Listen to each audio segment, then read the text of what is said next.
Depuis plus de 7 ans, la GT Academy forme les pilotes de demain. Un souhait d'excellence, les vainqueurs de chaque édition ont pu par la suite se frotter aux meilleurs, monter sur les podiums et même remporter les plus belles courses du monde. Passer du virtuel au réel, cette expérience de course est l'un des programmes les plus innovants. Il regroupe des pilotes venus de 30 pays différents. Mais il y a des erreurs, des accidents et des échecs. Chaque course réserve son lot de surprises, ce qui fait de chaque vainqueur de la GT Academy quelqu'un de spécial.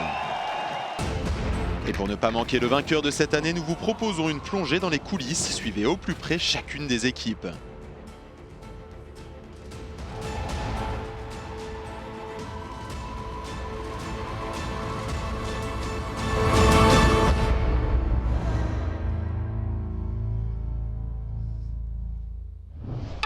Cette semaine, nous vous proposons d'embarquer en compagnie de Gaëtan Paletou, le vainqueur de l'édition 2014. And the winner of GT Academy 2014 is Team France. Gaëtan!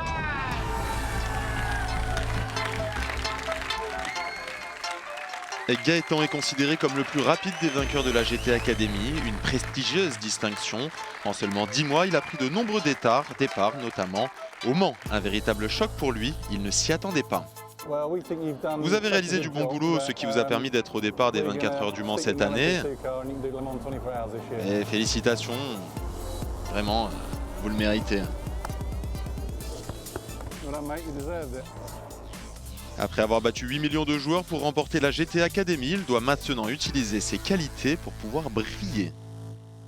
Gaëtan est l'un de ces mecs que vous ne remarquez qu'au bout de 2 ou 3 jours. Ses performances initiales ne sont pas extra, mais il apprend très vite. Tout le monde a vite compris que ce petit bout de charbon pouvait vite devenir un diamant.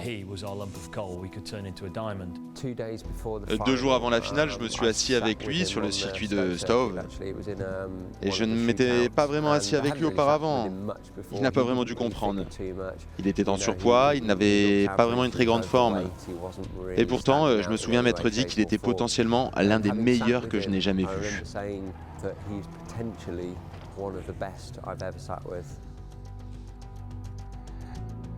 Dans le final, il a pris le meilleur sur tous ses principaux concurrents européens. J'ai ressenti pas mal de pression, j'étais perdu, comme quand les lumières s'éteignent.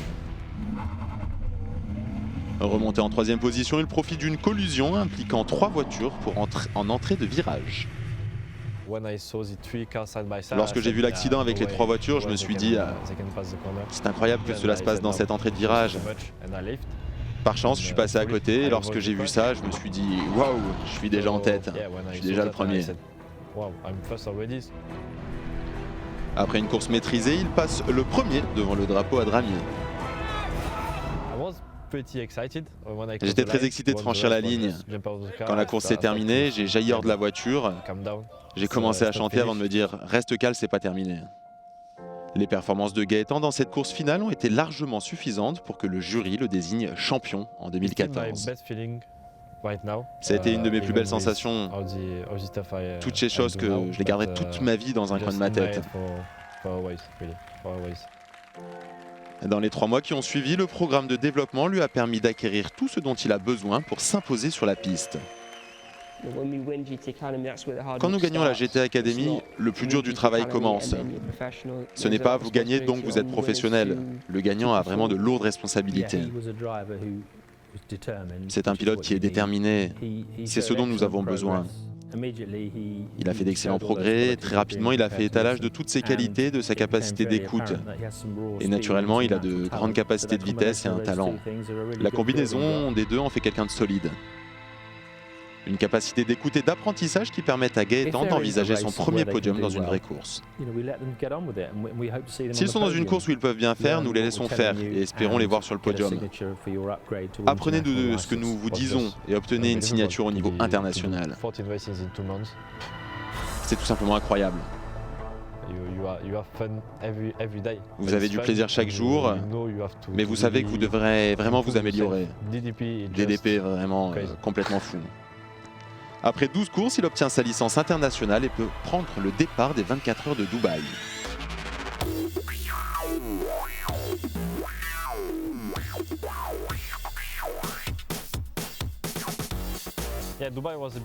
Oui, Dubaï était un gros test. C'était notre première course internationale. Évidemment, vous êtes sous pression. En plus, c'était notre première course GT3. Donc oui, c'était un grand défi. Il y a deux aspects vraiment durs sur les 24 heures de Dubaï. Il y a d'une part beaucoup de voitures sur un circuit très court. Il y a 65-70 voitures sur les 5 km et demi de Dubaï. C'est ça le plus gros problème. La deuxième chose la plus difficile à propos de Dubaï, c'est qu'il y a 12 heures d'obscurité. C'est très sombre et lorsque vous faites des erreurs dans l'obscurité, en essayant de doubler quelqu'un, ça ne pardonne pas.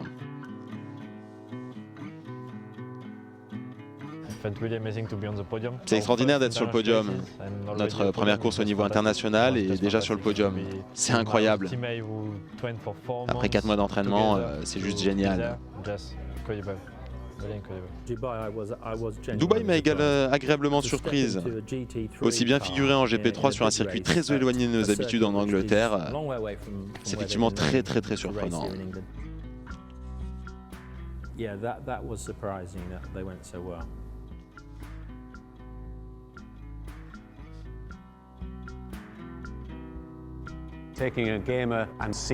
Prendre un gamer et le voir sur la grille de départ du Mans m'a rendu très fier de ce que nous avons réussi à réaliser en un si court laps de temps.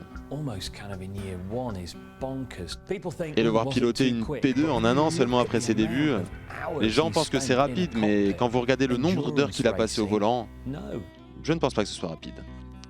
L'opportunité de courir au Mans est un rêve pour de nombreux pilotes.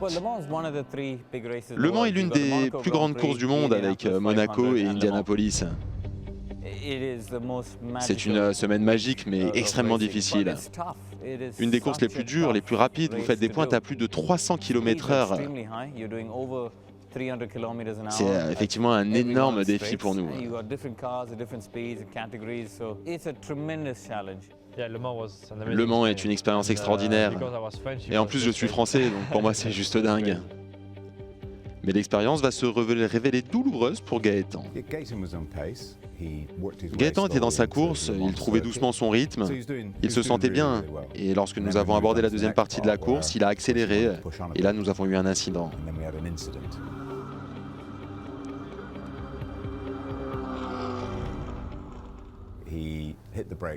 Il a véritablement grimpé sur la pédale de frein pendant un virage, ce qu'il ne faut surtout pas faire.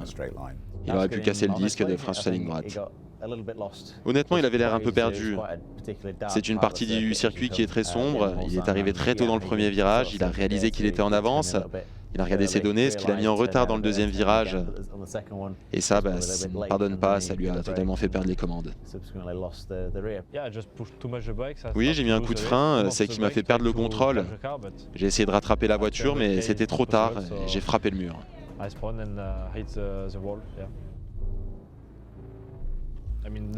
Je pense que Le Mans m'a permis d'apprendre. Le fait de conduire une nouvelle voiture, bien plus rapide que les précédentes. Le lendemain, de retour au volant, il est passé exactement au même endroit où il était sorti. Et ça, c'est très impressionnant après un crash. Il est venu me parler à ce sujet. Je lui ai dit que c'était derrière lui, mais qu'il devait quand même le garder dans un coin de sa tête. Après un accident, vous devez vous en remettre. Il n'a pas roulé très vite. C'était pas un désastre, c'était normal pour un jour de reprise. On ne pouvait absolument pas s'attendre à mieux. Il apprend, il apprend. L'équipe reste sur le pont pour préparer la voiture, mais la malchance de Gaëtan ne va pas s'arrêter là. Il a bien commencé la course, nous avons fait des changements avec Gary Hurst.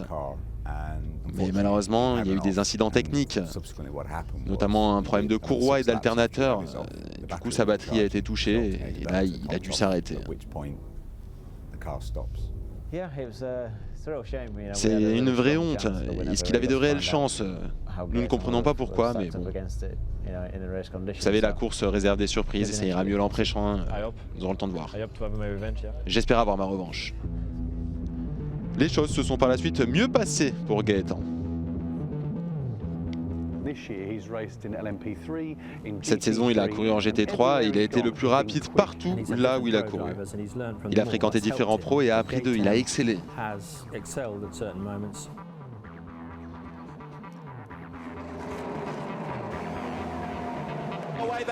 Allez, c'est parti, Jean-Carl Vernet a pris le meilleur départ à bord de sa Nissan, suivi de près par Gaëtan Paletton. Premier gros départ pour Gaëtan dans une grande course, expérience incroyable. Il a fait du bon travail. Une longue file de voitures est à sa poursuite et pourtant Gaëtan obtient son premier podium de la saison.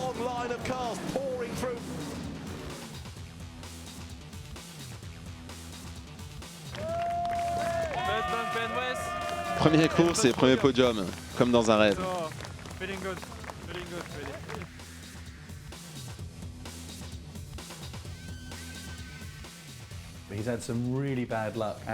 Il n'a vraiment pas eu de chance, mais malgré ça, il a eu de bonnes périodes et obtenu de bons résultats. Il a eu 2 pole positions à Paul Ricard et bien sûr sur le circuit de Hongrie.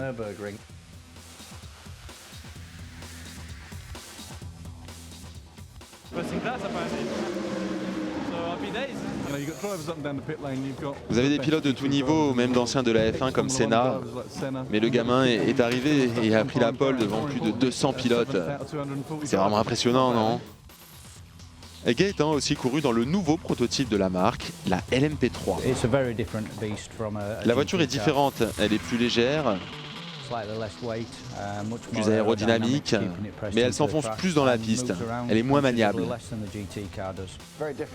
C'est très différent de ce qu'il a connu. La voiture est plus légère, plus rapide.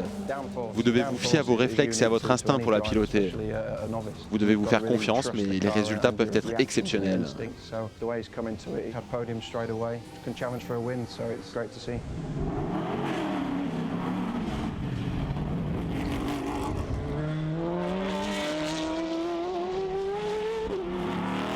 Et quel sera donc l'avenir pour le prometteur Gaëtan? Tout le monde pense tout le temps au mercato, même en Formule 1, on se demande toujours qui va signer où. Gaëtan a de belles références, mais nous ne savons pas où cela le mènera. Gaëtan est certainement le vainqueur de la GT Academy qui a le plus progressé. Il peut aller très loin s'il continue de travailler.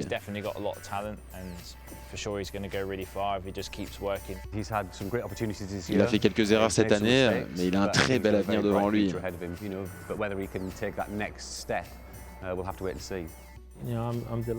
Je suis ravi de ses progrès et je pense qu'il a effectivement un bel avenir. Dans le prochain épisode, nous partirons à la rencontre de 3 autres vainqueurs de la GT Academy.